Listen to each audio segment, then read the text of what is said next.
The Unhappy Hour on the new AmericanMedia.com.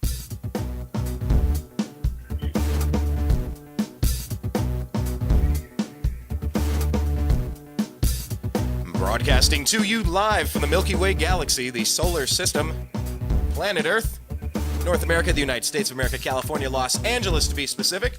Hello, everybody, and welcome to another episode of The Unhappy Hour here on the TNAM radio network. My name is Brian Engelman. I'm your host, as I have been for the past 5.5 years, talking about the Cleveland Indians, Cavs, Browns, and the Ohio State Buckeyes. All right, the Buckeyes barely escaped because Michigan State screwed up with one of their play calls. Well, you know, hey, whatever the case may be. It's a lost Michigan State season. Maybe going for two isn't the worst thing. You got one shot to beat the number 2 team in the country. Maybe you go for it. And hell, the Buckeyes narrowly avoided a loss. That's what's going on over there. The Cleveland Browns have not disappointed. Another loss today to the Squealers. It's just embarrassing over there. But, you know, we've entered this stage of the football season, everybody, where you just kind of wonder, is it hard to remember, are you rooting for your team or rooting for your team to lose? We're clearly not a playoff contender, so do we want the worst record possible for the number 1 overall draft pick? I don't like watching football at this time. I don't know how to root for losing. I don't like it, so I've kind of tuned out on this season. And the Cleveland Indians, of course, have given us something completely amazing, although it's ridiculous that somebody should have to live through 2 extra inning Game 7 World Series losses in their lifetime. However, the 97 Indians and the 2016 Cleveland Indians have done that to me. It's pretty rough. And finally, the reason why we brought this guest in, this is going to be Zak Baris, former NBA scout and a lifelong Cleveland sports fan. We're going to kind of talk about the question of the day is, since we missed our preview show, long story, scheduling difficulties on my side, but anyhow, what he would have predicted for all of the teams in the NBA. And is he surprised with what's happening? So it's going to be, all right, you expected what out of the Boston Celtics, and what, based on what they're doing today, how is that different from what you expected? Is it pretty much what I mean, the Celtics are, I mean, again, I wasn't one sitting there predicting the Celtics that were going to be sitting there, you know, being a 55-win team this year. They're not much better than they were a year ago. Yeah, they've had some injuries. Horford hasn't played every night. But I mean, to me, you know what? They really missed their chance to improve that basketball team like crazy with all the picks they had. You know, reaching for Jaylen Brown, failing to make a trade, you know, and really going out there and getting an impact player after failing to land Kevin Durant in free agency. It just really didn't sit well with me. You know, it's not like Jaylen Brown's a bad player. He's going to be a good player. But, I mean, how great is Jaylen Brown going to be? I mean, that's the thing. Yeah. You know, is he the next superstar? No. I think he can be a good player in the NBA. I don't by any chance, you know, see him being a star. You know, I think he's a decent player, but I don't, you know, I don't see him making, you know, it's very difficult in the NBA to make a positive impact as a rookie. Incredibly difficult. And manage to get playing time while doing it. I mean, think in our day and age, what rookies have had such positive impact. Well, I think really of the help vault their team to a title. Well, I think of the unibrow Anthony Davis. I think of Andrew Wiggins. Now, I'm not saying vaulted to a title. Wiggins, they haven't gotten to that. Wiggins was on a 15-win basketball team his rookie year. Didn't do much. And don't forget, the Timberwolves still stink. No. But here's where I'm going to make the distinction in how I'm answering the question. I'm not saying has he vaunted them to a playoff team, a consistent playoff team, because a lot of that's management and existing contracts and the other players that you're drafting. Some of that's out of that player's control. I'm just saying players that actually jump in as a rookie and kick ass as a legitimate. This guy could take over any night he plays on the court. You know, you have LeBron James, you got the unibrow, you got, you know, go back to Shaquille O'Neal, and then you have some players like Wiggins today. They're doing well. Embiid looks really good. I think Embiid looks really good as a rookie so far. You know, there are players who look great, but Jaylen Brown, though, I mean, Boston, I mean, again, no matter what Boston did, I even think if Boston would have landed Kevin Durant this offseason, they still wouldn't beat Cleveland. I don't think so either. No. I mean, you give me a big three of I mean, here's the thing. It would make Kyrie them better. Irving, But here's the thing. You go Kyrie Irving, Isaiah Thomas. Kyrie Irving's the better player. Kevin Love, Al Horford, Kevin Love. And give me LeBron over Durant. I mean, right there, the Cavaliers' big three is better than the Celtics. And then it all comes down to supportive play in the bench. Maybe the Celtics have a little bit more depth, but I don't think it's much. Yeah, and the thing about the Cavaliers, now they're on year 2, my God, they're on year 3 to think about it. Sorry about that.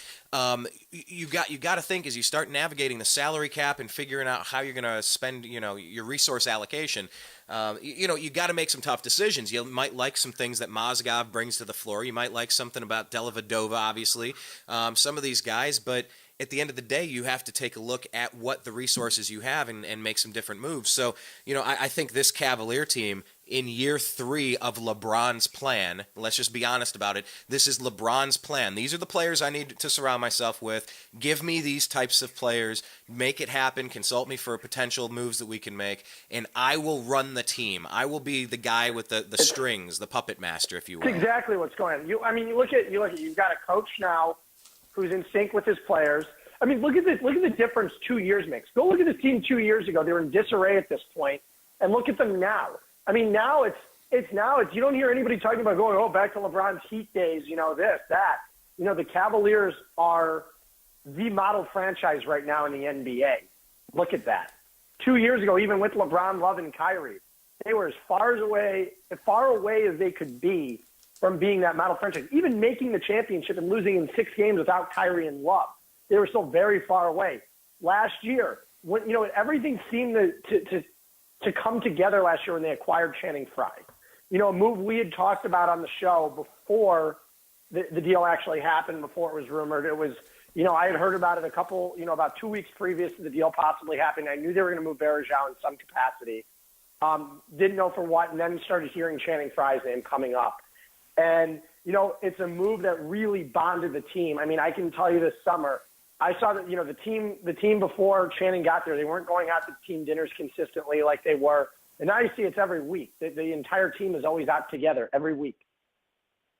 That Whether makes it's at home or on the road. They spend a lot of time together. It's bonding. I mean, they have a very strong supportive cast. It does make a difference in team chemistry. I remember, when I didn't play in college, I had several offers for like D1A or D2 or D3 schools. Mount Union, had meetings with them, and anyhow, so I was good enough where I could have played in college, but you kind of think about what camaraderie means. And I can tell you that when the guys that you're in the locker room with, when the guys that, you're at spaghetti dinners with and you're at two-a-days with, when you guys are doing everything together and having fun, you're a lot more accountable. If you're going to show up like a Johnny Manziel wasted the night before, your players are going to pull you aside and say, brother, that's not how we roll here. That is clown show stuff. We don't do that here. We're here for titles. We're here for rings. That's the maturity that LeBron's bringing to the table, and I think he's really shaped Kyrie Irving up. Not that he was ever ridiculous, but way too showboaty, way too me, because he didn't have a mentor like this before.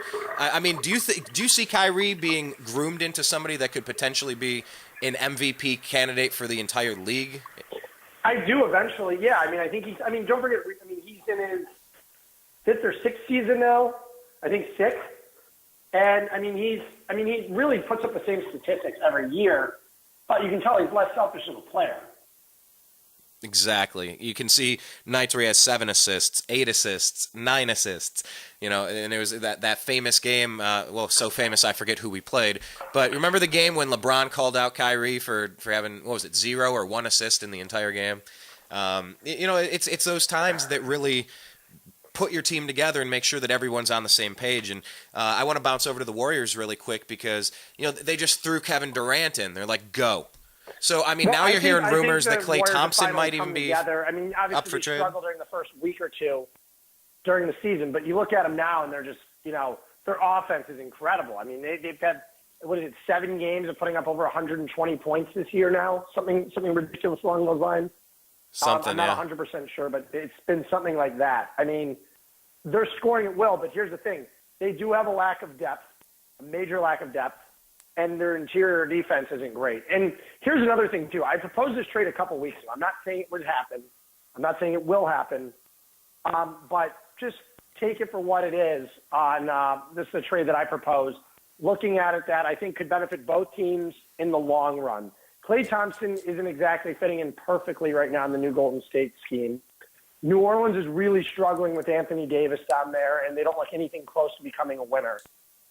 So I proposed this trade a couple weeks back. I've been gauging people's interest. Some people go, I wouldn't make this trade if I were the Warriors, or I wouldn't make this trade if I were the Pelicans. So And it works with the cap too. If I were the This is one I Pelicans, no way. proposed. Go ahead. Sorry. So I propose that Golden State trade Draymond Green and Klay Thompson and Sean Livingston to New Orleans for Anthony Davis and Tyreek Evans. Okay, hold on. That changes things. See, I was too quick So, to do. I thought you were saying here's the a thing, one-up swap. I'm going, no way. Well, here's how this trade would work, though. Golden State's going to have a problem having 4 basically max players going into next season. You can only keep that team together for this year, most likely, because don't forget, Curry's going to be making over 30 next year. So you really cannot. Hey, Zach, can you renegotiate contracts in the NBA? There's so many tweaks to all of these. Could There's Curry very, say very little that you really there's really not much you can do. You really can't. I mean, like, Draymond is locked up. The thing is, Klay is locked up. You have those guys for the long term. But also, the thing is, Davis did not make the All-Pro NBA first team last year, so his kicker didn't come in. So he's making $23 million. He's locked in now. So if you're New Orleans, you're a team that just lacked and was made some horrible free agents. I think didn't do well in the draft, and you got yourself in a jam. And now it allows you to build around 2 superstars that obviously fit well together. And yes, you're giving up arguably a top 5 player in the NBA, but you're acquiring 2 top 15 players. And Klay can go off at any night, especially given given what he can do. And same with Draymond. I think it would be a trade that lands Golden State the 3 of the top 5 players in the NBA in no specific order, in Curry, Durant, and Davis. When they're all healthy, I mean, that team, it would be ridiculous. Oh, very interesting. But then where's the depth on that team? Now you're even weaker. Yeah, obviously, you're giving up a little bit of depth, but at the same time, you've got Durant, Davis, and Curry. Right. You have 3 guys who can take over a game any night. I mean, that's why it looks good for both ends. I mean, if I'm New Orleans, I'm hesitant to give up Davis, but at the same time, I'm giving 2 young superstars in the deal. It's not like it's not like the James Harden trade where they're getting a Jeremy Lamb out of it. You're getting a potential, you're getting one of the best backup point guards in the league who could arguably start for New Orleans or back up, when Drew Holiday gets back. Well, I mean, Drew Holiday's back now, basically. So, Livingston could be your 6th man. And then you've got Draymond and you've got Klay. I mean, it's a huge deal for them. It allows New Orleans to go and try to move Buddy Hield in another deal, or you have Buddy Hield, backing up, coming off the bench. It just gives you so many more options. That's why I like the trade on both ends, because I was trying to see a deal. I was playing around with it a couple weeks ago, and I was talking with someone. I go, there's no way you can even get fair Davis for Anthony value. I mean, you can get fair value for Anthony Davis if you trade him to any team in the league. And I started playing around with that. I was looking at teams. I'm like, okay, well, you couldn't do it to the Hawks. Dwight Howard doesn't make any sense. Doesn't make any sense sending him to Boston. Boston has picks and some young players, but again, nothing equates to Anthony Davis. There's no proven superstar. The Raptors don't have the ammo. The Cavaliers aren't going to give up Kyrie and Love in a deal. So where do you go from here? You got to look at the Western Conference now. Memphis doesn't have it. The Clippers aren't going to give up DeAndre Jordan and Blake Griffin for them. There's really no way to make it work with the cap and anything. And so I started playing around with it. I was like, okay, DeMarcus Cousins could do it. But DeMarcus Cousins is a free agent after the year. Why is New Orleans going to make that deal? It'd be stupid. Now, is there a way that they could re-sign him prior to making the deal, or a sign and trade, or he's waiting for the new salary cap next year? Why is DeMarcus Cousins going to go and re-up with the New Orleans Pelicans? Yeah. That's what I'm saying. And Davis is still better than DeMarcus Cousins. So there's no real deal that worked. And then I started looking at it. I go, the Warriors are the only team who could pull this thing off. Interesting, because they have a couple too many pieces. Because that's the thing, is because you have Draymond, you have Klay, and Klay's not necessarily fitting in right now. And here's the thing: Tyreek Evans had a great season last year. He just hasn't played it all this year. Tyreek Evans comes back, fits in with the Warriors. I think the Warriors would be a hell of a basketball team. But it would allow the Warriors to go from being a big 4 back to a big 3. What also allows them, Davis is such a good interior defender too, is what they need. Giving up Draymond, who's the heart and soul of that team, it could be a disaster. But at the same time, who are you getting rid of after the season if you're Golden State? You can only keep that core together for so long. So that's why I proposed that one. And it's definitely something to take a look at. All right. Well, that's an interesting. We'll make that the question of the day. So, Zach, propose this. Hey, you know what? Actually, let's do this. Here, Brian, I'll stick it on New American Media's Twitter right now. You're gonna write it out, but let's get I'll tweet it. I have it in the trade machine. Yeah. Let's get the audio version of it. Zach, introduce our question of the day. Recap us on this trade that you're proposing and why it makes sense. Go. 30 seconds. So my trade again is Anthony Davis and Tyreke Evans to the Golden State Warriors for Draymond Green, Klay Thompson, and Sean Livingston. And this makes sense for which team? Why? It makes sense for the. I think it makes sense for both. I think it makes sense for both teams because Golden State's going to have a problem signing these guys, signing Durant and Curry to max contracts after the year. You're going to be way above the cap. It doesn't allow them, to grab a lot of depth. This should make the most sense. And New Orleans isn't going anywhere right now. They can't surround Anthony Davis with any talent, so why not surround yourself with two stars? I just tweeted over, and then I proposed a third team trade with the Lakers involved. This was actually one. So here's another one I proposed, and this one does work basically. So New Orleans would wind up receiving Draymond Green, Jose Calderon, Sean Livingston, Brandon Ingram instead of Klay Thompson, and Larry Nance Jr. Golden State would get Anthony Davis and Tyreke Evans, while the Lakers would acquire Klay Thompson. The Lakers do give up Brandon Ingram in the deal. However, they get Klay Thompson. They're giving up Nance. They're giving up Nance and Ingram, two young, Nance has the potential to be a really, really good six-man someday. He's already performing well. Ingram has a chance to be a superstar. It allows New Orleans to get younger and a guy that's locked up for the future.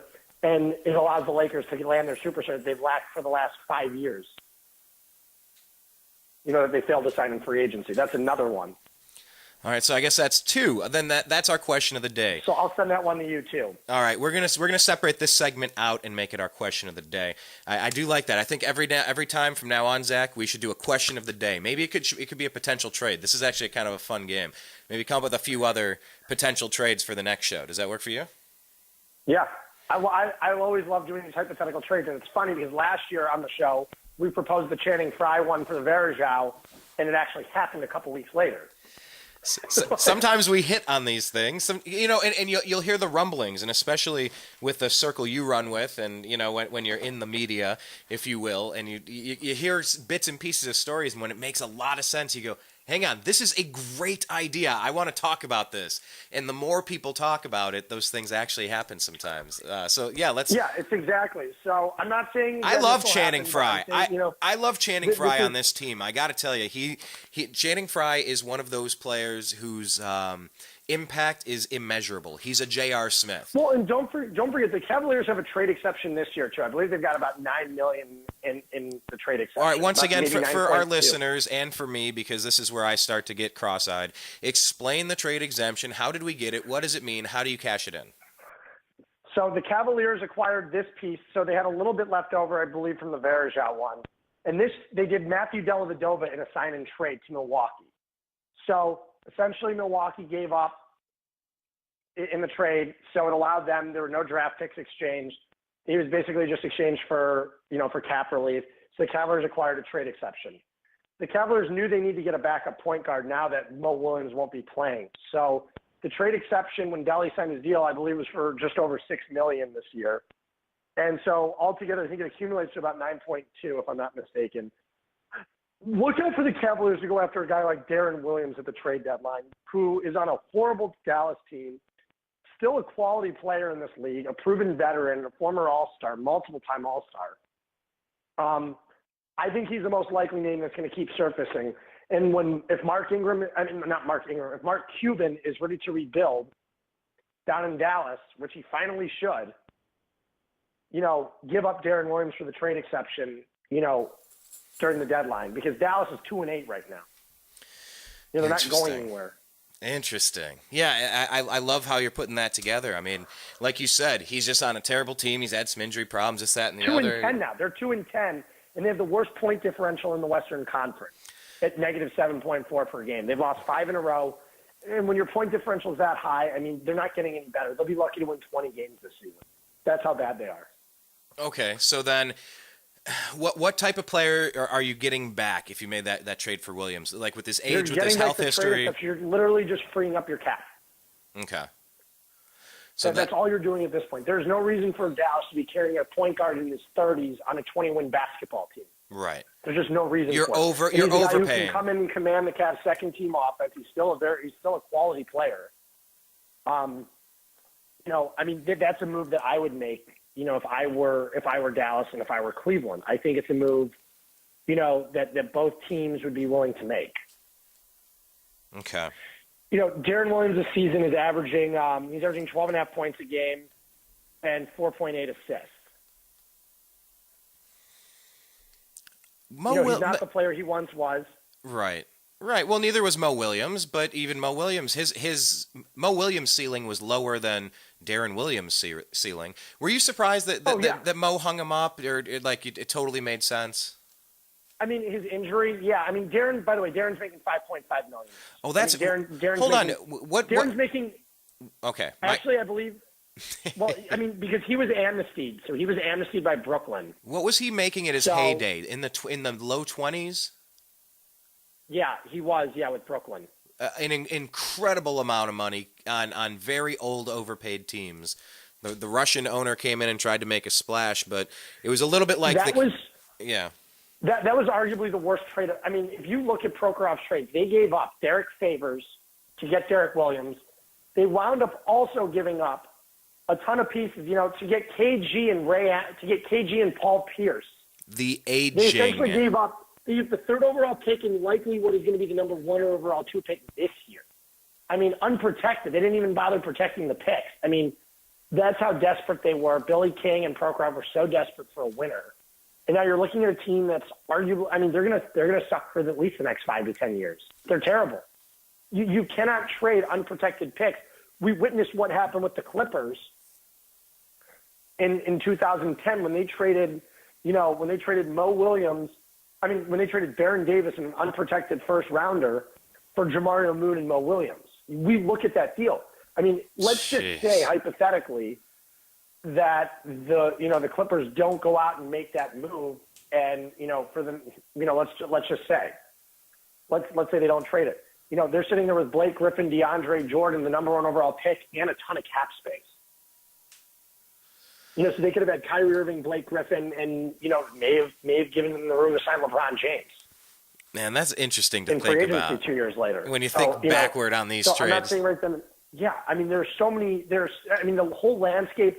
I don't know if the Cavaliers and the Clippers don't make that trade, if the Cavaliers even have LeBron James right now. All right, hey, Zach, here's what I want to do. I want you to work with me. We're in the middle. For all the listeners out there, by the way, follow Zach on Twitter. He's at Z Baris. That's ZBARIS. I was telling Zach before we launched the show today, I said, we're in negotiations for a television show. We can't give out any details. We just don't even want to go there. We're still working a lot of things out. But hey, Zach, what I'm telling you right now is you and I, let's develop a show. And this sports show will be like a 30 for 30. And this will be re-examining what if this didn't happen and what if one thing changed. What could we be looking at today? And just to kind of rethink some of these trades. Because, I mean, that's essentially what you're doing. You're playing Sim City. You're trying to think about, if you do one thing here, what's it going to impact over there? These trade scenarios are just absolutely hilarious thinking about what could have been. Obviously, the Cleveland Cavaliers were as lucky as any team in the NBA's history at getting number 1 picks. You can legitimately redraw the entire landscape of the NBA. I mean, we could also be looking at the 2011 draft. I mean, the Cavaliers, don't forget how close they were to getting Anthony Davis.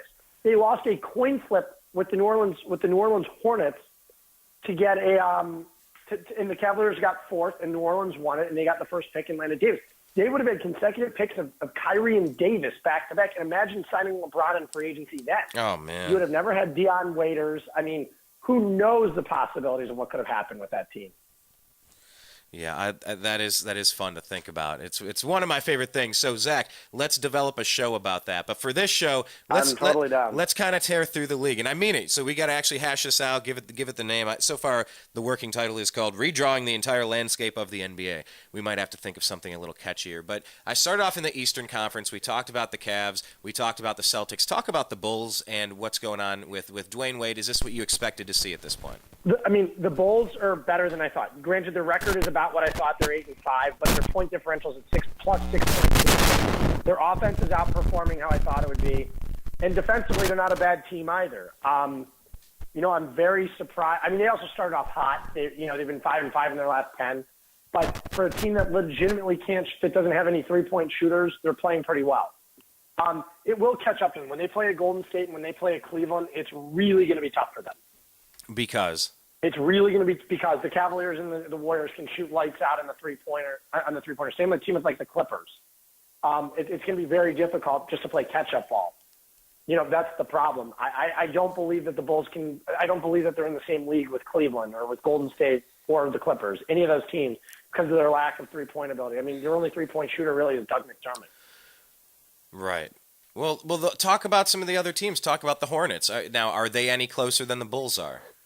The Hornets are actually a decent basketball team. They're a very good team. Do I see them beating the Cavs? No, I don't see any team in the Eastern Conference giving the Cavs a run for their money. Well, let's go through the teams and explain why. Why you talked about the Bulls. What about the Hornets is not going to match up where they can't get past Cleveland? Tell us why. Again, it's the superstar power. The Cavaliers have 3 legitimate superstars. No other team in the Eastern Conference has that. The NBA right now, you got, the superstars, you've got 4 on Golden State. You've got 3 on Cleveland.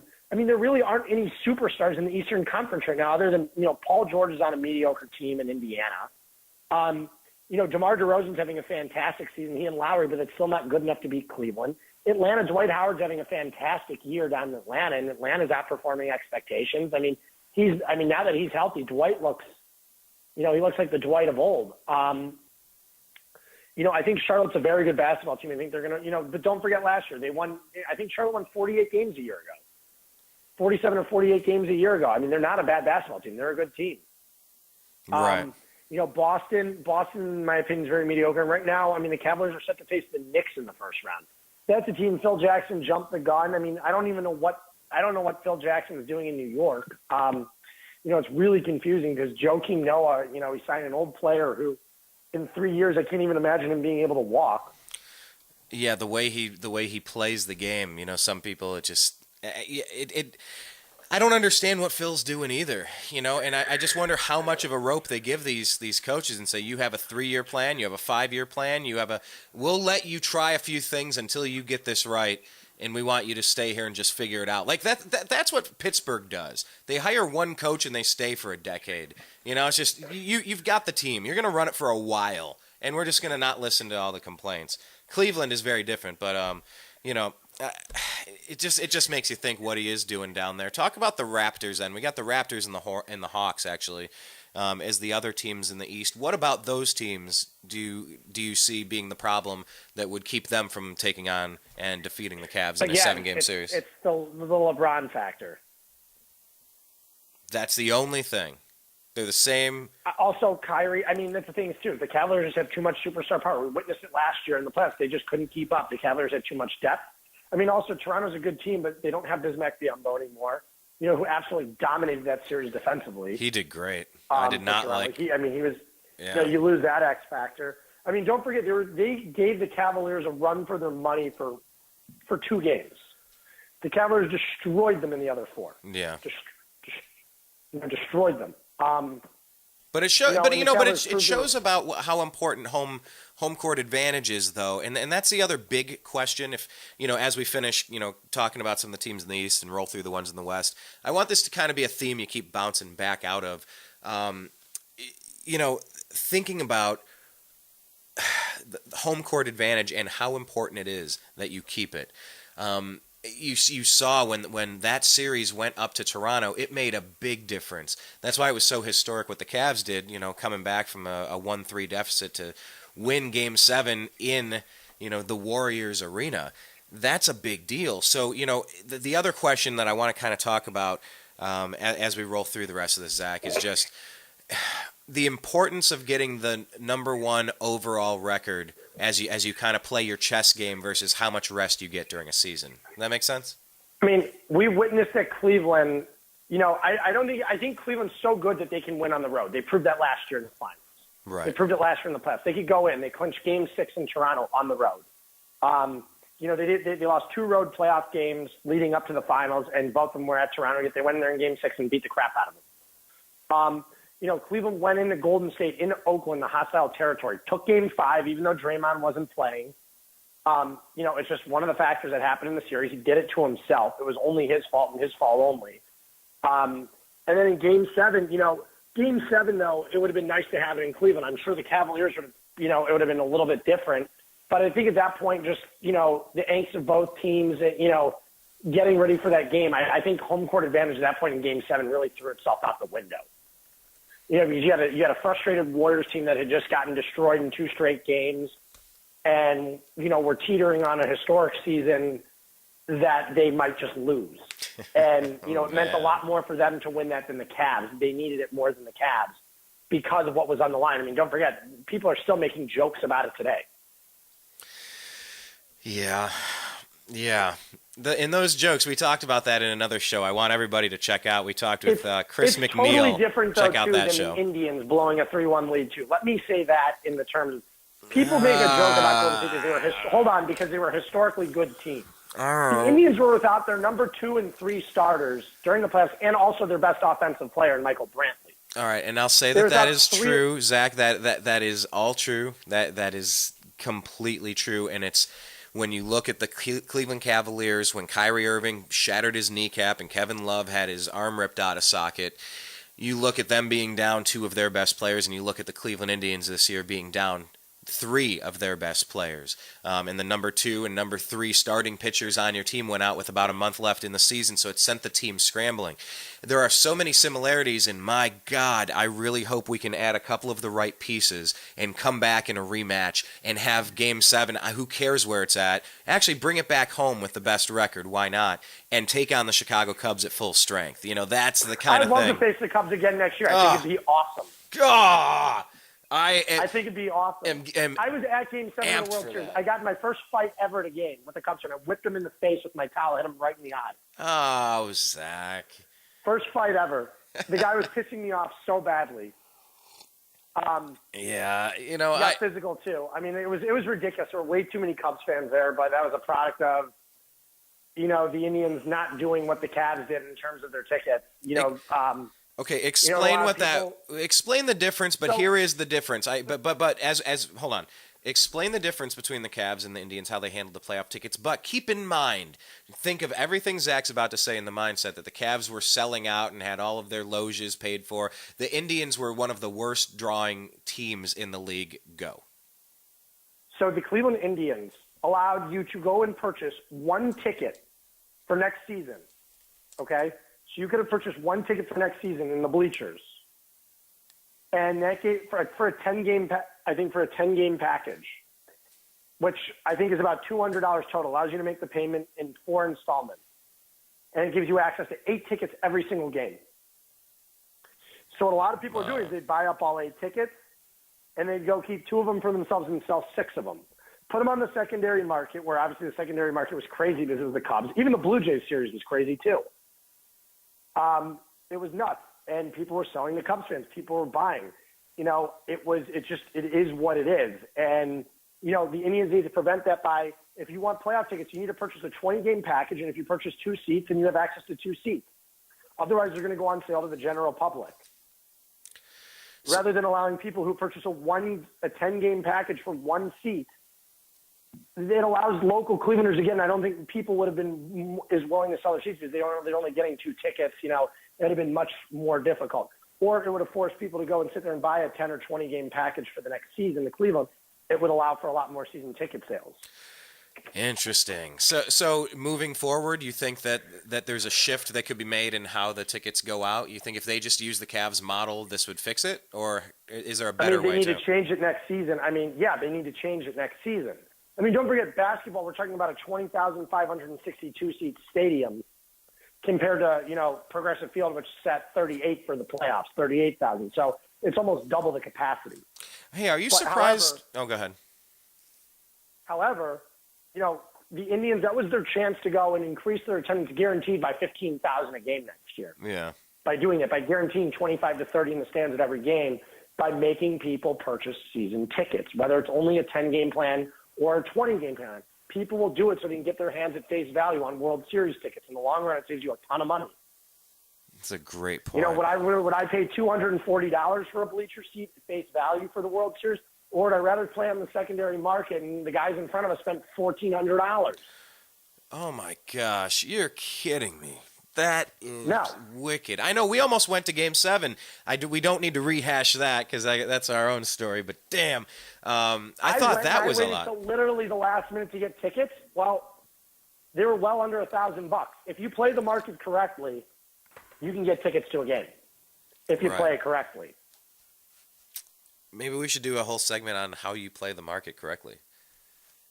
Or maybe that's such a trade secret. That'll be our new course. Zach, we're coming up with business ideas all day. So now we're going to be the company that will help you figure out how to get your tickets. So we just started a company. I'll say this. I was fortunate enough to go to every single home Cavs playoff game during the Cavs playoff. I was fortunate enough to be at every single home Indians game during the playoffs, including the clinching game, the games in Toronto. During the ALCS, because I got tickets for $80 on the first baseline. $240 seats for $80 a piece, in that series. So I was able, I went up to Toronto last minute and drove up there and took off work. I was just thinking, Zach, when do you work? Who can go to every damn game? And then you go, well, wait, that used to be his job, was going to games. That used to be the thing. So you're probably hardwired for it. I was fortunate enough where, you know what, in this day and age, when you have a computer and a cell phone, you can really work from anywhere. That's exactly. I think the companies that understand that and will be flexible with your life, as long as you just put the day in and really, knock some results out, I really think that is where the world's going, and I think it's a great thing. I really think it's a game changer, really. So, it allows you to do so much. So I went and, it was an unbelievable experience, win or lose. I would have loved for the Indians to win. I had tears in my eyes after the Indians lost Game 7. It would have meant so much to me just because I remember 97 so well and being at Games 3, 4, and 5 in 97 and crying when the Indians blew it in 97. I have to say, though, Game 7 was a game for the ages. I would have never expected them to come back when Rajai Davis hit that home run. It was just out of this world. It was one of the best experiences ever. Although we lost, it was just incredible. And here's the thing. My legs were shaking. I had noodles, my legs were like noodles. I pumped my fist after that home run, and I got a little lightheaded. I got a little, it was, but I don't mean that in a physical way. I mean it in an emotional way. I feel like there was an emotional lifting of baggage that I realized I'd been holding on to, because even that moment kind of helped release some of that pent-up frustration watching the 97 Indians go into extra innings and not bring home a championship. To see it on repeat, it would have meant a lot, man. It would have really meant a lot if we could have got that done. And it's just so coincidental to me. It's just so fantastical to think about what we thought was going to be this huge advantage when Corey Kluber got the win in the All-Star game to make sure that, because of baseball's stupid rules, the winner of the All-Star game gets home field advantage in the World Series. Because of Corey Kluber's win in the All-Star game, the Indians got to clinch in Game 7 at home, but because of how they sold their freaking tickets, it allowed the Cubs fans to purchase up and turn home field advantage into a very confusing and frustrated place. They weren't purchasing them on the primary market, like through the innings. They were purchasing them through the secondary market from Indians fans who were able to get 8 tickets. Yeah. Selling all 8 or selling a row of 6, selling a set of 6 of them. That's what allowed Indians fans to do, and unfortunately, the Indians didn't know how to market. Their marketing team, you go and take a look at the rally towels. There were no sponsorship on the World Series rally towels. None. It just said rally together. You didn't sell any sponsorship. No KeyBank, no Progressive Insurance, no nothing. You've got an opportunity to make millions beyond millions of dollars here, and you're not doing anything to capitalize on it. Nothing. I was blown away. Wow. Literally blown away, Brian. I can't even tell you. It doesn't take a marketing genius. It takes a kid who's a marketing major in college to know that. It doesn't take the next genius to figure that out. And it's those millions of dollars that management has to kind of look at their roster, their payroll, the the gate, how many people are going to games, the average. When you make better moves, your team is better and more people will want to see you. So you got to hit on those decisions for sure. Well, hell, that's another separate topic we can get into. But I think that kind of wraps up the upper echelon of the Eastern Conference. We have Pacers, Magic, Pistons, Sorry Bucks, to get Heat. sidetracked. No, it's fine. This is what our show does, and based on the time, we haven't done enough of these shows, Zach. So you and I need to find a way to do something on a regular, reoccurring basis with a locked-in time. I'm pretty much readily available during the season now. Again, unfortunately, I had some health problems during the summer. We discussed earlier that were kind of unexpected. Right. But and it was just a crazy summer. It was literally just a crazy summer. And same on our side. We were out at the RNC. We were out in Philadelphia. We were, covering so many things this year. You only have so many hours in the day, and you have to kind of juggle. And some things don't get up there. But I think moving forward, we're gonna do a lot more of these quicker shows once we do like these big sweeping recap shows. But who else do you want to mention something relevant in the Eastern Conference with Pacers, Magic, Pistons, Bucks, Heat? I mean, the Pacers again are the average team. I mean, it's a shame the Pacers traded George Hill. He's having such a fantastic season. Yeah. I mean, he's been fantastic. I mean, Orlando again. They're a bit of a mirage. They're 6-7, but their point differential is -7.3. They're going to fall back. Philadelphia would have been fun to see Ben Simmons playing, but I got to say, Joel Embiid is fun to watch. Are they going to get the number one pick? Who, Philadelphia? Yeah. They could again. I tend to think it's going to go to – I mean, they could again. I mean, with the lottery, you're going to have Dallas sitting at the bottom. Obviously, New Orleans, Phoenix. Sacramento never seems to suck just enough to get it. That's their mistake. Philadelphia, Washington, and Brooklyn, I think, are your bad teams in the East. I mean, it'll be interesting to see what happens in Milwaukee. But again, I think, they've got Giannis Antetokounmpo, and I don't think they have any other star power other than that. Again, Delly's a great backup point guard, but is Delly the guy you want starting for a playoff team? Absolutely not. Don't forget, that's the guy who got benched in the finals last year and didn't play a minute. Don't forget, they played Dante Jones over him, and they played Mo Williams over him in the finals last year. That's a pretty that's a big difference from how he was used up until that point. Why did the Cavs play him so differently in that series? He was just so out. I mean, the thing is, he was just getting blown off the ball by Curry. Well, so do you build around a guy like that in Milwaukee, or do you not? What about the Miami Heat? Where are they at now on their rebuild? I mean, we're forever linked with that damn team. I think the Heat are totally stuck in the basement on the rebuild. They've got guys like Deion Waiters, Derek Williams. I mean, where do I even start? I think Pat Riley's just been shocked by the way the Big Three era ended. He didn't have another plan. I think he's just shocked. With Bosch, the whole situation turning nasty there, with Wade leaving. With the way LeBron, LeBron was taking shots at Riley. It's going to be very difficult for Miami to go out there, with the way they were treated at the end, to be able to sign big time free agents. I think it's going to be very difficult for Miami over the next few years. Because explain how they were treated at the end. Explain that one more time. LeBron left. Riley told me he was making a mistake. LeBron did what he did, went back to Cleveland, and Pat Riley took some shots at him. You heard LeBron saying, what the motivation was. You didn't know. And then finally it was Pat Riley. It was Pat Riley taking shots at him and, saying that he would never be able to, saying that he would never be able to do anything ever again. You're nothing without me. You leave me, you're going to be nothing. You're nothing without me. It's an abusive relationship move. That's what you say to someone. You're nothing without me. And you try to break them down and get inside their head. It's a mind game. That's exactly what it is.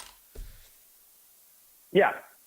So, it's really nothing. And, and then, the fact is it wasn't giving Wade, didn't take care of Dwayne Wade. Which I think was a huge issue, and the way it ended with Chris Bosh being injured and him not being able to come back. Don't forget, we could see that's another move. If Bosh is cleared to play, and here's the thing though, Miami will not cut Chris Bosh, even if he is cleared to play, until after I forgot the deadline, just to make sure he's not eligible for a playoff roster. Because they don't want. I can tell you right now, Pat Riley does not want him coming to Cleveland and playing with LeBron James and him, making – don't forget, Bosh is still an all-star caliber player. Let's not forget that. Bosh is not a 5-4 guy at this point of his career. He's not 5 points, 4 rebounds. Don't forget, Chris Bosh, last time he was on the court, was at an all-star level. 20 and 10. Let's not forget that. 22 and 11. Let's not forget that. If Chris Bosh were to go, come to Cleveland, and take a minimum salary and play here, it's a different story. Don't forget last season, Bosh in 15-16 averaged 19.1 points a game, 7.4 rebounds. He was an all-star. Last season, he was an all-star. Okay? He's not some crappy guy. He's a guy that's it's still an all-star. He's still, he'll still make a really positive impact on your team. Right. Bosh only played last year, though, in 53 games. And, his win shares total, he's still 6.4 win shares, which is huge. His PR was 20.2. He's playing at a high all-star level, one of his best years of his career. If the Cavaliers can assemble a guy like that and put him in at center, play along Kevin Love, it allows you to spread the floor and do ridiculous things. But you say Pat Riley's just going to make sure, just out of he's personal. He's going to make sure he won't play on a playoff roster if he's cleared to play. Interesting. 100%. Well, I can't say that would surprise me very much. Let's bounce over to the Western Conference. We've talked about the Warriors, but how many other contenders are there? Probably, would you say the Clippers, the Spurs, the Thunder? I'd say the Clippers and the Spurs. No, the Thunder are not. The Thunder are an okay team, but people give the Thunder way too much credit. They're a good team. They're not a great team. They're good. The thing is, too, is they do not have the star power to go and beat San Antonio, L.A., or Golden State. Russell Westbrook isn't going to go out there in every single playoff game and put up 40, 15, and 10. He's capable of it, but he's not capable of it every night, and that's what they need. They have a lagging hole with losing, with trading Serge Ibaka, and losing Durant. Those are 2 huge losses. Steven Adams is a good player. Westbrook's a superstar, but it's not like Now here's the thing: if they added Blake Griffin to that team in the offseason, yeah, they're back there as a team that could compete with Golden State. But, they don't have Blake Griffin right now. And if I'm Blake Griffin, even though it's my hometown, why am I going to leave, I'm one of the most popular superstars in the NBA in a big market. Why am I going to leave that and go to Oklahoma City, which is the 46th largest market in the country? Right. It doesn't make any sense. It really doesn't make any sense to me. So if I'm Blake Griffin, I don't do it. I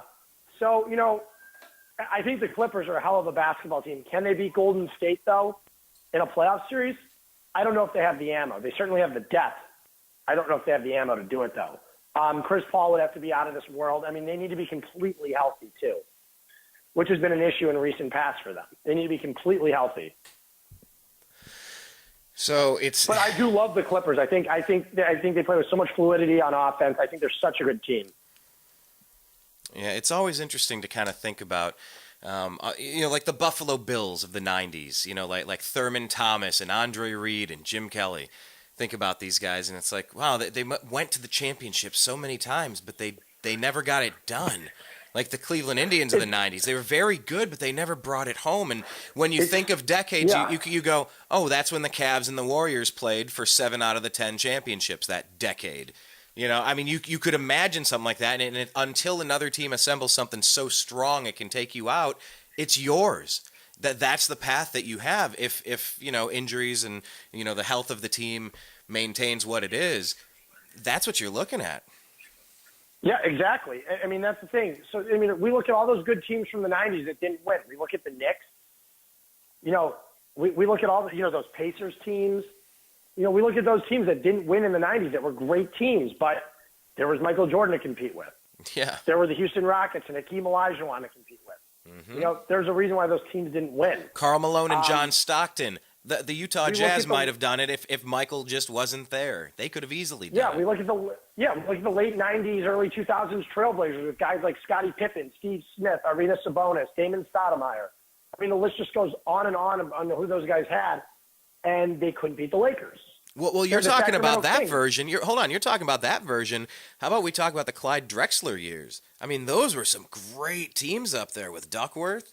I mean, man, there were some amazing teams from these eras that just were not able to get it done. And so when we do these projection shows, or whatever the heck we're going to call this one, because we missed the preview, but here we are, maybe the quarter of the year check-in after 15 games or so. Can the Clippers be a team that can win a championship? Can the Warriors? Can the Spurs? Can the Thunder? Can the Cavaliers? Can anyone else in the East maybe pull it off? Yeah, bearing an injury, no. The Cavaliers are just that much better than every team in the East. So you got to enjoy this. This is what it is. You got to enjoy this. I mean, this is. I have the pictures on my wall right now. I got a picture of LeBron kind of like morphed into the Muhammad Ali, standing over, screaming, and Curry's sprawled out. I see Kyrie taking a shot and LeBron with his block. That season was just an epic season. It was something that you couldn't have dreamed up as a kid, rooting for your favorite teams. You couldn't have dreamed it up any better than how this played out. The drama, the dragon that had to be slayed. It's pretty impressive. It's just my reminder to everybody. Don't take this for granted. This is a very special time in the history of basketball. We're witnessing somebody at the peak of his career, and he has the potential to have an extended peak to his career because he's just the way he conducts himself in so many ways. Enjoy this era. That's my recommendation. Make sure the Cavs fans don't get complacent. Yeah, it's exactly. I think San Antonio is a very good basketball team too. I think there's 3 elite teams in the West, and I think there are 4 tier 1 teams in the NBA, and it's Cleveland, Golden State, the Clippers, and San Antonio. Those are your tier 1s. Your tier 2s are teams like, in my opinion. Again, my tier 2 teams are, you've got Atlanta, Toronto. I don't even know if I'd put Atlanta there. I've got Toronto there. And, that's even debatable. I don't know if Oklahoma City's in that tier 2. I think they're good. Again, I don't think they're great. They might be a tier 3, which is still a playoff team. They're certainly in another category than the Lakers, but it's amazing to see the Lakers relevant again so quickly. Where's their trajectory this year? How good could it be for the Lakers? I tend to think they'll slow down towards the end of the year, but they do have a good bench. They have a very good bench. They've got guys like Lou Williams off their bench. They've got Brandon Ingram. They've got, they do have talent over on their bench. Larry Nance, they do have talent off of their bench. And they're very well coached. Luke Walton's a fantastic coach, as we witnessed last year. I think they're playing a little better than they would, than it would indicate how good they are. But you know what? I tend to think that they could be around 40 wins this year. Okay, so they could sit there in that playoff spot maybe. They could which a would big be leap. Absolutely huge for them with a ton of cap room in the not so distant future and some young talent to build around D'Angelo Russell, Brandon Ingram, and Julius Randle. You've got a core of guys to build around. And again, that's why I said Klay Thompson in a 3-way deal, landing him where it allows the Warriors to still acquire a superstar. And, but it allows the Lakers to go after him because, don't forget, Klay Thompson makes all the sense in the world for Klay Thompson to somehow wind up on the Lakers because of the Luke Walton fit. He fits perfectly of course. into that offense. He would be one of the best anchors to rebuild that squad and everybody else kind of settle into a different role because they would totally lock that in. You're right. That makes a ton of sense. I wonder. That's why I love that 3-team deal because New Orleans is getting Brandon Ingram out of it. They're getting Draymond Green. They're getting Larry Nance. They're getting tons of talent and depth. You've got a superstar in Draymond Green. You've got, or let's just say a high-end all-star, not quite a superstar, but a high-end all-star in Draymond Green. A potential superstar in Brandon Ingram who could be a star someday. I don't think he's ready yet, but again, could be an absolute star someday. And you're getting another quality guy in Larry Nance Jr. too, who you can move in another trade, or you bring him off your bench. That's why I like that deal for the Pelicans. That's why I do like that. Now, if you're a Golden State in that deal, you're getting Anthony Davis and Tyreek Evans. That's why I like it. Yeah. I think it works from all angles. I don't know if you've seen the trade yet that was proposed. I tweeted it to New American Media. Oh yeah, and that's what I was going to say, Zach. Make sure that you tag us because once you tag us, we will get the notification. I sent them both over. All right, thank you. Both of those trades, but again. I was talking with my college roommates about it, and they're from LA, and they're like, I love that deal. They're like on the Lakers, and they're like, we wouldn't want to give up Ingram, but it takes, you can't give up, you can't get a star without giving up, something high in the process. And teams really value star talent nowadays. Well, yeah, Zach, You know, look at let me just mention, look at the Cleveland Indians getting Andrew Miller. How important was that? We had to give up some prospects, but look what we got. We got something that nobody else in the league has. Yeah. You have a true superstar lefty coming out of your bullpen, and it doesn't matter whether he's a righty or a lefty, because he goes there and he dominates righties too. He actually is better against righties than he is against lefties. And you're sitting there going, okay, at any point I can throw this guy in the game. We've got a lead. I can throw him in there for 2.5 innings, 3 innings, and we're going to win. Every game during the playoffs, you knew as soon as the Indians got a lead, it was over. It was over in every game when they had a 1 or 2 run lead after 4 innings. It was over. Yeah. Francona was able to remove Merritt after 4 2/3 in the Toronto game. You knew it was over. Going to that bullpen. I mean, let's not forget how good Cody Allen was too. Exactly. Cody Allen didn't give up a run during the playoffs. Oh, man. His strikeout rate was just right. Cody Allen, people don't even see it, but Cody Allen was so good. Well, you know what? He's got he might be hitting number 5, so he's seen a lot of better pitches because of what number 4 is doing. In the baseball lineup, it doesn't even matter. Cody Allen was so good. You could have thrown either one of those guys in there at any time.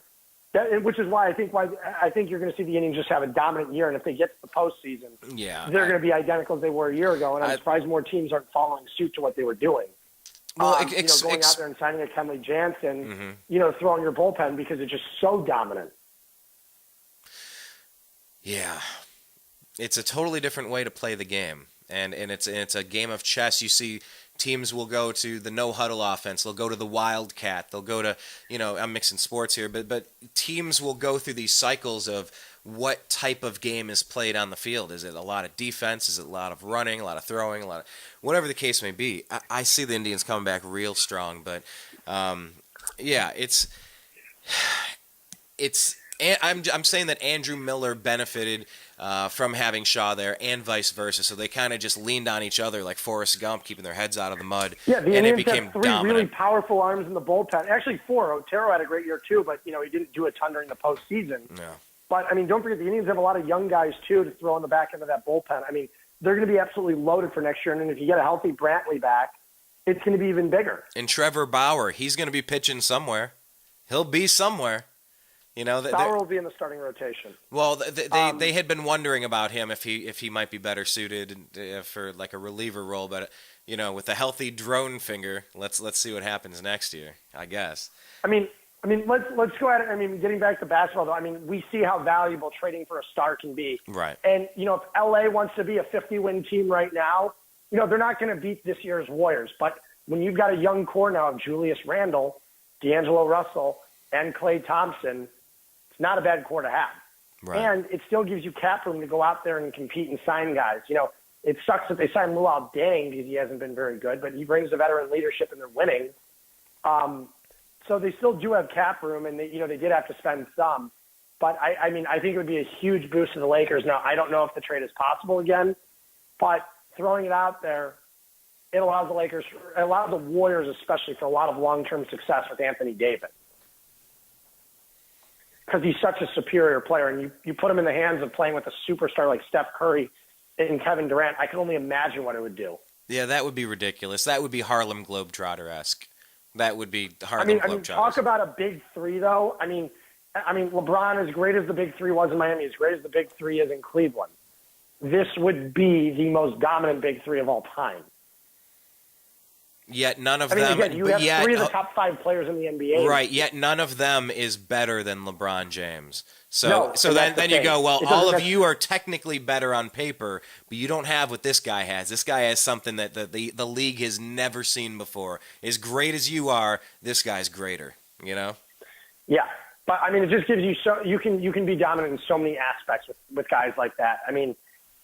That's why if I'm Golden State, I make that move. I wouldn't want to disrupt necessarily because the Warriors are playing very well right now, and they're a great team, and they're probably going to win 65, 60 to 70 games again. I'd be surprised if they didn't, unless if they start resting players heavily, then they're not going to. But I see them winning 65 to 70. Again, if the Cavaliers were willing to play all their starters every night, the Cavaliers could easily win 65 to 72. They're that good of a team. I mean, let's take a look at the playoffs again. Who beat them? The Raptors twice? Yeah, exactly. That's it. And they've already beaten the Raptors twice this season. Looking good. They lost one game to Atlanta last week, and they lost to Indiana when they set LeBron and J.R. Smith because he had an ankle injury. I mean, again, you got a fully healthy Cavs team, and they want to play LeBron 40 minutes a night. The Cavaliers are going to win 65 to 70 games easily, like they did back in 2006, 2007, but that's when they needed LeBron 40 minutes a night. The Cavaliers have players outside of LeBron now where they don't need, they're not going to completely collapse. And it'll allow the times where Kevin Love can shine, where he can get some extra shots. They can kind of work a different game with him in there.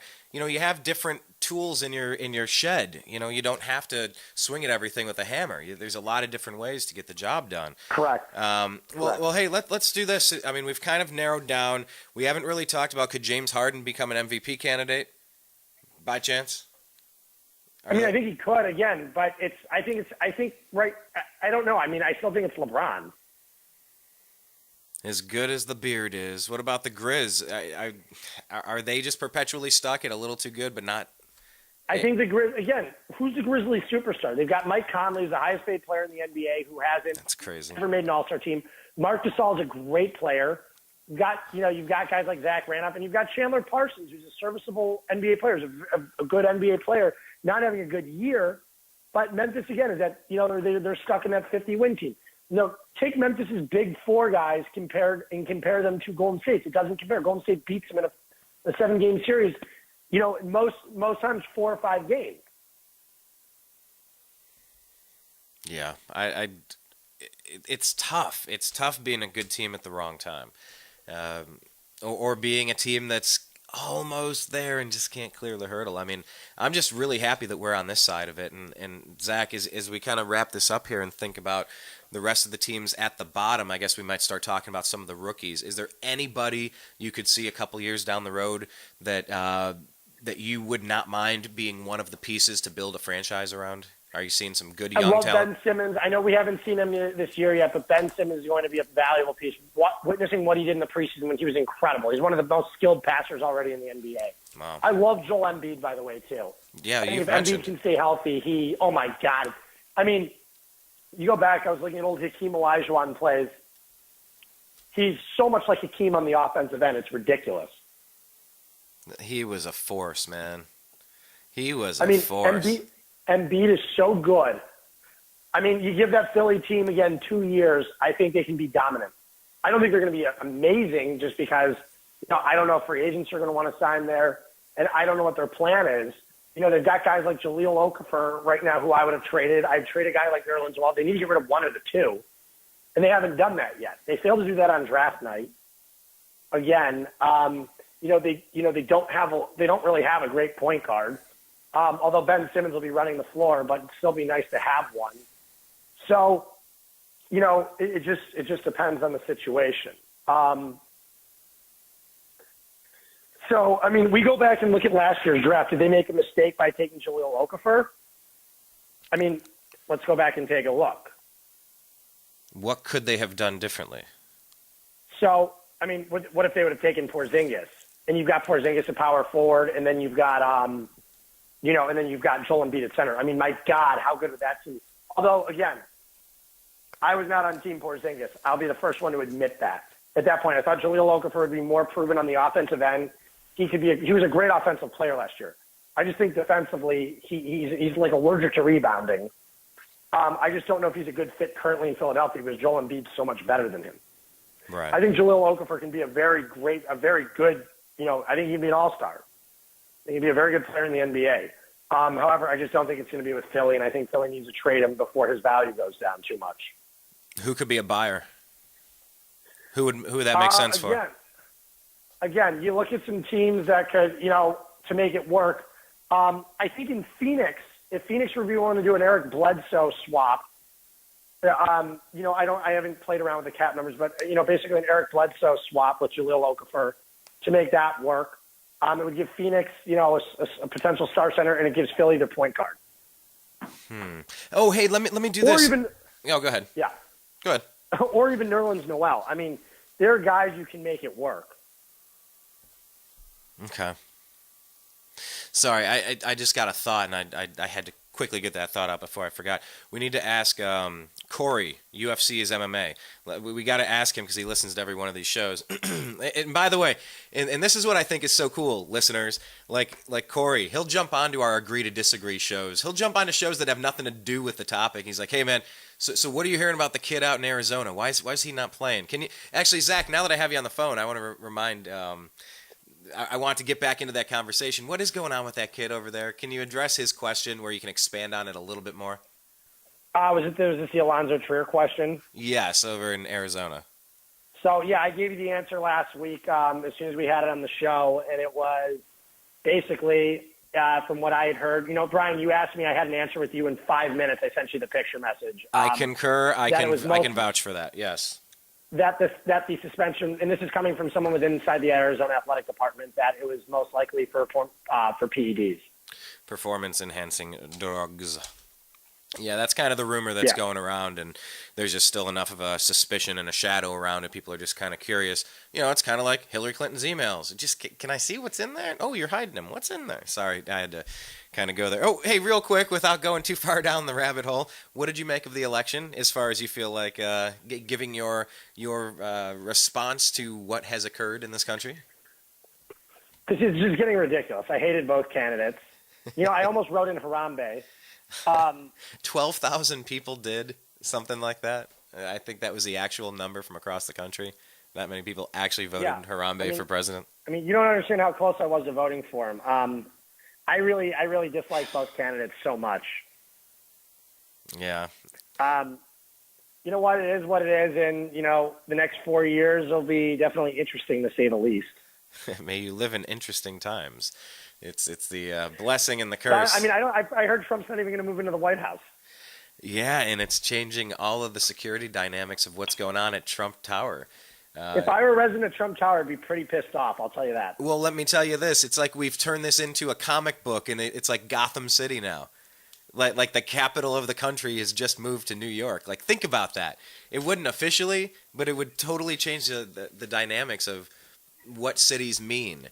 It's very interesting to see. But this is the time of year where it's like you get to read up on guys named Pompeo and Sessions, and you're like, all right, I really got to dig this deep into all of these guys. I don't know. And you just start digging if you're a political nerd like I am. But yeah, it didn't surprise me. Hey, but since this is our kind of technically our first show, our first preview / first quarter of the way through the season, talk about it show. Is your prediction once again for the finals a rematch? Cavs Warriors, and who comes out on top? Cleveland. In how many? I would say I would go 7. Final score? 103-99. Is it a last second play? I don't know about that one. LeBron will have some kind of block. Okay, some more defense. Love it. All right. Well, hey, let's. Can we make sure that we do this a little bit more often, Zach? I know the scheduling was tough on your side. That's to be, we get that, but it was also a challenge on our side making it work. So maybe we don't have to wait so long in between shows moving forward. I don't know how often do you like doing shows these days, by the way? I'm down to do them every week. I'm available every week to do them. Then maybe we should do that. Okay, we'll lock in and make sure that we can get on the same wavelength with the time and see if we can make this absolutely consistent somehow, and we'll go from there. Any final words on the season, on sports in general, or life in general, Zach, as you go out the door? Brian, I just want to know if you're going to be flying in for that parade on January for the Browns. Yes, please. We talked with Chris McNeil. He's on Twitter at Reflog. That's golfer backwards, Reflog_18. Chris McNeil, he's planning a 0-16 Cleveland Browns perfect season parade, and that's going to be taking place if the Browns can't climb out of the cellar. It's not looking good, man. It's not looking good. But it hurts because we care. That's kind of what I told Chris McNeil. I want you to check out that show. It's in our archives. I'll tell you where to find those in a second. But Terry Francona after Game 7 said it hurts because we care. And that's just the way it is. That's just the way it is when it's Cleveland sports. It matters. It's fun. And if you can't have fun with something that hurts so bad, what else are you gonna do? Some people try to lighten the mood up at funerals and remember some laughter instead of the sad times. Some people, everybody handles their stuff differently, and it's just interesting to think about. So, hey man, it hurts because we care. Maybe there'll be an 0-16 parade. Maybe not. But either way, if you want to go once a week, we'll find a way to make that happen. And as always, Zach, I do appreciate your time, my man. All right, sounds good, Brian. To be continued. You have a great evening. And I just got to tell you, it's so nice to be back on a regular basis covering the sports. It really has been. 2016 has been an interesting year, to say the least. Who would have thought we'd see all of the things we've seen? But that's why, that's there's a sports term. It's like that's why they play the games. It doesn't matter how favored you are. It doesn't matter the odds. It doesn't matter if 0-16 is likely or unlikely, or how you rebuild a franchise and how you stay great. These are all lifelong questions that Cubs fans, they've asked for 106 years. They finally got their answer. Cleveland, Cavs got their first one ever. Indians have been tantalizingly close several times. And then the Cleveland Browns are the worst thing that may have ever existed for an entire season in all of NFL history, despite the fact that we helped create the league with all the NFL championships in the 50s and 60s with Otto Graham and Jim Brown. And it's just been downhill ever since John Elway wouldn't let us win one in the 80s. But those are the lessons you learn. That's the fun. That's the backstory. That's the soap opera that is sports. That's why I love sports. That's the best part about sports. LeBron's block, Kyrie's shot, Kevin Love's stop, taking out a team that set an all-time regular season record, defending champs on their home court. Yeah, that's an inspiring story, and that's why I cover sports, for that fun. So check out Zach. He's at Zak Baris on Twitter. Subscribe to youtube.com/thenewamericanmedia on our side. thenewamericanmedia.com is the main website. I appreciate you. I love you, and we'll talk again soon. Peace. And this is John B. Wells reminding you that not only is Brian Engelman a cool guy, and not only is the newamericanmedia.com a very cool platform, but here's a cool idea for you, too. Are you alone? Not really. Do you like dogs? Do you like cats? You do. Of course you do. Everybody does. One or the other, maybe even both. There are a lot of dogs and cats that are at shelters right now, and if somebody doesn't take them home, they're going to wind up euthanized. That's a nice way of saying they're going to be killed, because there's simply not enough room. I guarantee it, the best dogs and the best cats, the best pets, come from shelters. There's something about dogs and cats. They know. They know where they are.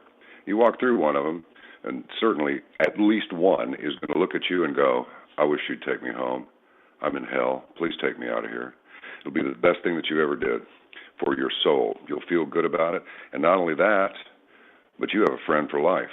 Doesn't matter if you got money, you don't have money. Well, it doesn't make any difference to a dog or cat. All they need is the sound of your voice and maybe even the stroke of your hand, and they're fine. Maybe a little food every once in a while. The sweetest sound that those pets ever hear is your voice. Think it over and adopt a cat or a dog from a local shelter today. I'm telling you, you'll be glad you did.